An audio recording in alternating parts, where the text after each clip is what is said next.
Ladies and gentlemen, we have Captain Doom and Gloom himself talking about extremely horrible conditions in the economy.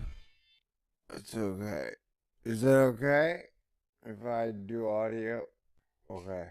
Ladies and gentlemen, we have Captain Doom and Gloom himself talking about extreme conditions in the global economy that have him worried.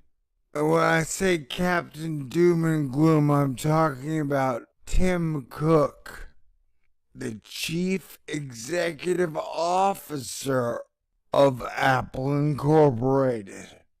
Hey, wait a second. Wait. That dude's the CEO. He's supposed to be all bright and cheery and rosy and talking about how Apple's gonna do great and the economy's gonna do great and things are gonna be great. So buy the stock, buy the products, and don't worry about nothing. So wait a second. So if we've got a top CEO of one of the top companies talking about, holy crap, we're in deep shit, that's a bad sign, right? It seems like a real bad sign.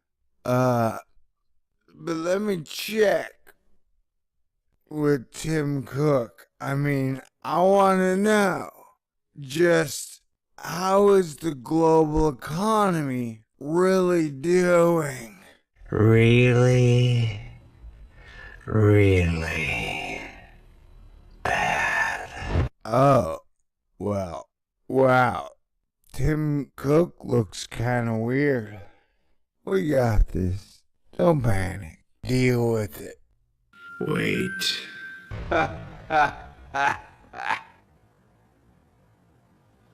Starting to see pictures, ain't you?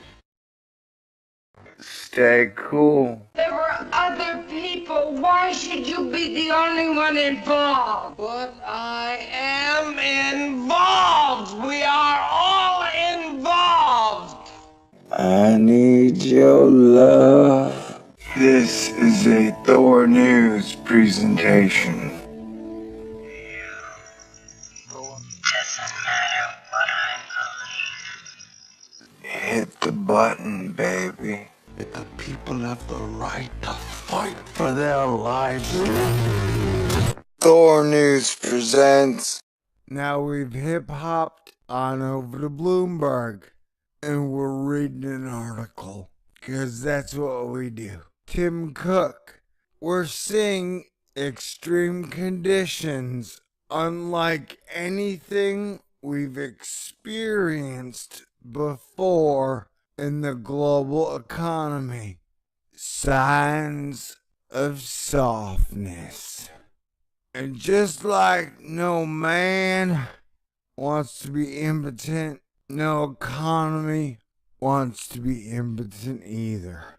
So that's what we're trying to avoid, people. A flaccid dollar.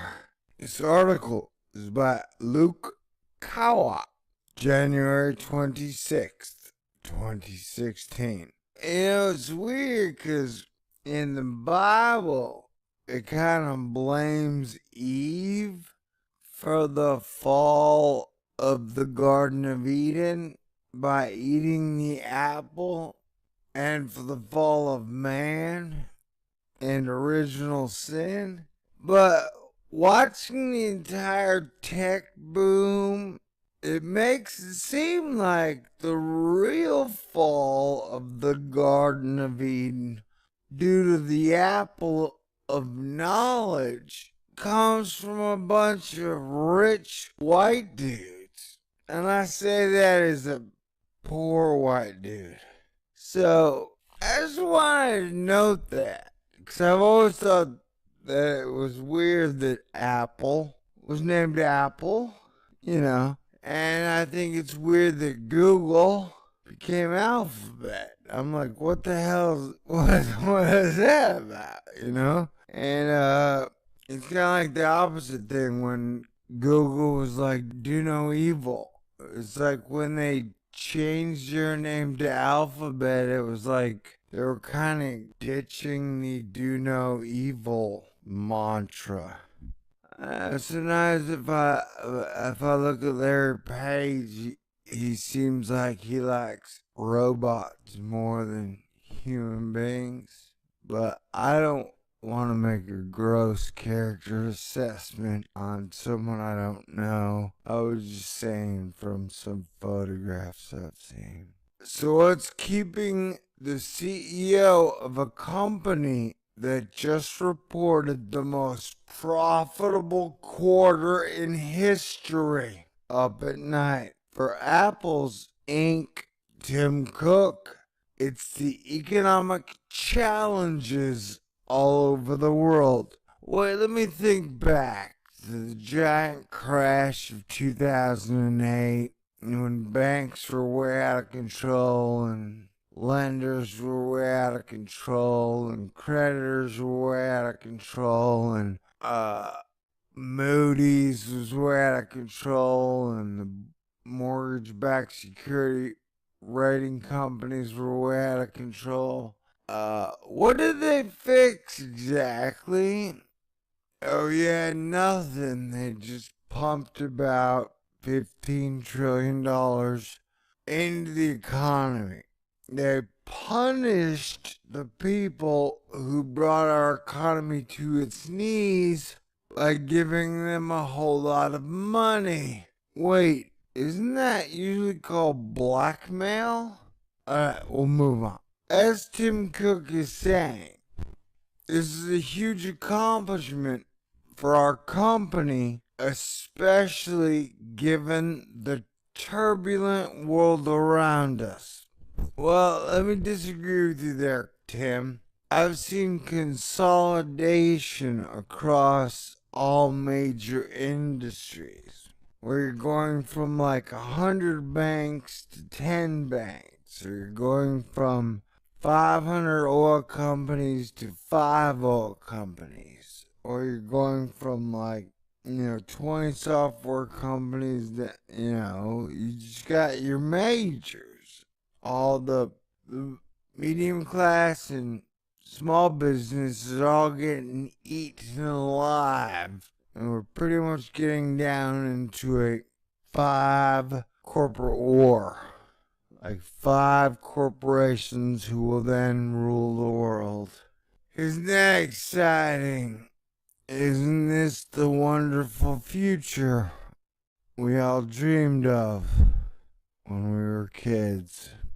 At least they could have done is give us jetpacks. Or not been such fucking dicks in the media, man, trying to divide and conquer us, like make men women and women men and fucking dogs cats and wet dry. And, it's just, God damn, get your dick out of my brain! Sorry about that. Where was I? This is a huge accomplishment for our company, especially given the turbulent world around us, said Cook. Immediately after running through the company's quarterly financial highlights on a conference call. And remember, when a company like Apple is buying back like $50 billion worth of stock, they're not doing it with the giant mountain of cash they have on hand. They're borrowing from American banks at these record low interest rates. So if the shit hits the fan, they're not really on the hook for it. The banks are. I digress.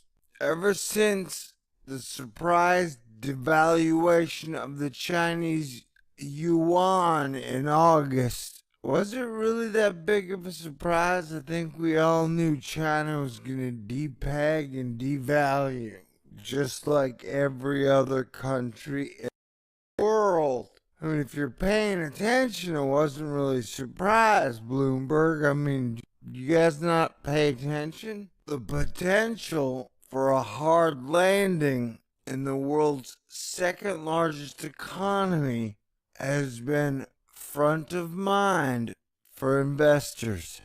Cook did nothing to assuage those concerns. I'm sorry, but at this point it feels like we're the sausage and the giant corporations are the sausage makers. So please don't sausage me, Mr. Cook, while pointing out that Apple had been performing quite well in China last summer. Unlike some other firms, he suggested that the forward outlook was not nearly as bright. Well, duh. Notwithstanding these results, we began to see some signs of economic softness. There's that economic limp penis thing I was talking about nobody wants. I don't want to talk about limp penises. I want to talk about, okay. We began to see some signs of economic softness in Greater China earlier this month, most notably in Hong Kong, he said. Meanwhile, the other major markets for Apple, including Brazil, Russia, Japan, Canada, Southeast Asia, Turkey, and the Eurozone, have been roiled by slow economic growth. The downturn in commodity prices and weakening currencies. Our results are particularly impressive given the challenging global macroeconomic environment, said Cook. We're seeing extreme conditions unlike anything we've experienced before, just about everywhere we look. Let me repeat that for you. From the CEO of Apple, we're seeing extreme conditions unlike anything we've experienced before, just about everywhere we look. For Apple, which generates roughly 2/3 of its revenues outside the U.S., this is no small matter. The lofty U.S. greenback crimped revenues received abroad, with Cook specifically citing the adverse effect of weakness in the British pound, euro, Canadian dollar, Aussie dollar, Mexican peso, Turkish lira, Brazilian real, the Russian ruble. Yeah, basically every currency's been devaluing itself. Everybody's been printing money, and they've been in like some orchestrated symphony of devaluing their own currency. I mean, sweet gig if you can get it, you know what I'm saying? Like, instead of actually fixing problems, you just print more money.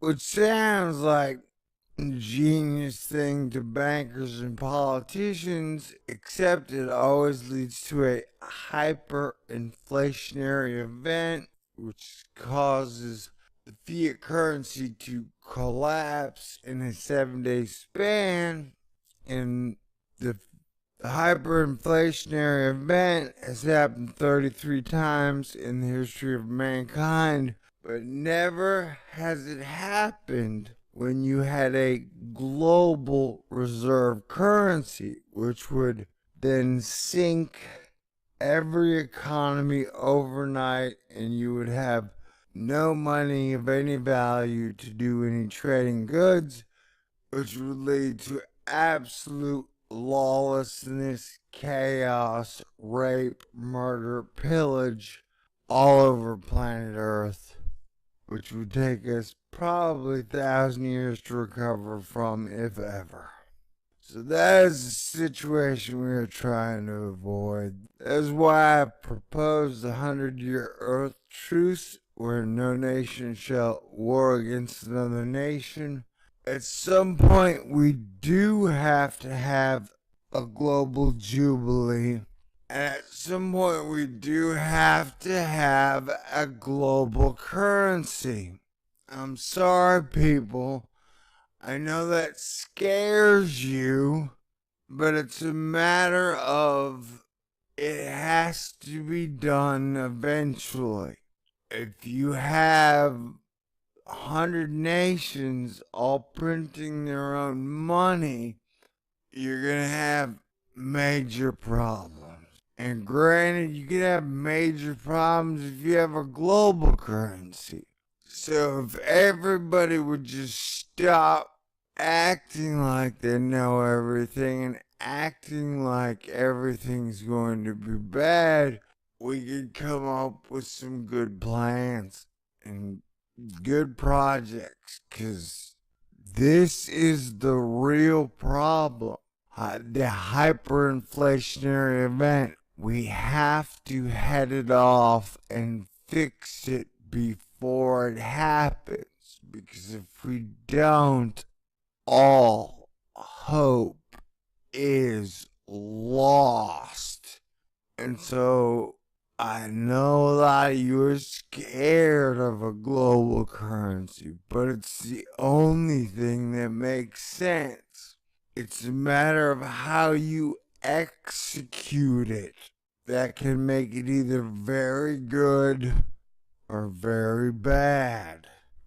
And having everybody just quit on me ain't helping at all. Having everybody just bitch and moan on the fucking internets ain't helping at all. You know what I'm saying? Anyway, according to Cook, these foreign exchange fluctuations shaved 15% off revenues the tech powerhouse earned abroad relative to its fiscal fourth quarter. Anyway, I've said enough. I've said too much. Probably didn't say it well enough, and for that I apologize. Yeah, the economy's in fucking trouble, man. I mean, I ain't being no doomer and gloomer. I'm just speaking the truth. If you've been following fundamentals at all, it is a fucked up, beyond all recognition situation across the board, and nobody's fixing everything. And I think even the richest of the rich are starting to panic. And I think the richest of the richest of the richest are realizing whatever 100-year, 1,000-year plan they had in place might not work. Alright? God bless everybody. Remember, if we work together, we can fix and solve all problems. Peace out. Stay cool.